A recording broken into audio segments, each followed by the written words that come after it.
சிவபெருமான் வேறு மகாவிஷ்ணு வேறா அப்படின்னு ஒரு வார்த்தை உண்டு. இதெல்லாம் ஒரு திருவிளையாடல் தானே. மகாவிஷ்ணுவை வழிபாடு செய்து சக்கரத்தை வழங்கி சங்கர நாராயணராக,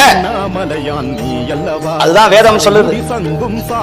சிவாய விஷ்ணு ரூபாய சிவரூபாய விஷ்ணவே. சிவபெருமான் அவர்ல பாதி இவர், இவர் பாதி அவரு. சிவாய விஷ்ணு ரூபாய சிவரூபாய விஷ்ணவே. சிவஸ்ய ஹிருதயம் விஷ்ணு. சிவபெருமானுடைய இதயத்துல சதா சர்வகாலமும் யாரும் நினைக்கிறாரா? மகாவிஷ்ணு காப்பி சாப்பிட்டாரா இல்லையா? இங்க சிதம்பரத்துல நான் ஆடிட்டே இருக்கேன், அவர் படுத்துக்கிட்டே பார்த்துட்டே இருக்கிறாரு. ஏதாவது காப்பி சாப்பிட்டாரா, ஏதாவது என்ன பண்றாரு அப்படின்னு நந்தி பெருமான் அனுப்புறாரா. அவர் பாக்குறாரு, சுவாமி ஆடி ஆடி கலைச்சே போயிட்டாரு, அம்பலவாணன் கொஞ்சமாவது ரெஸ்ட் எடுக்கப்படாது, அந்த காலம் மாத்தி ஆடினாதான் என்ன அப்படின்னு அம்மாவை பார்த்து, சிவகாமி அம்பாவை பார்த்து இவர் அப்படியே பாக்குறாரு. இந்த காட்சியெல்லாம் சிதம்பரத்துல போய் பார்க்கணும்.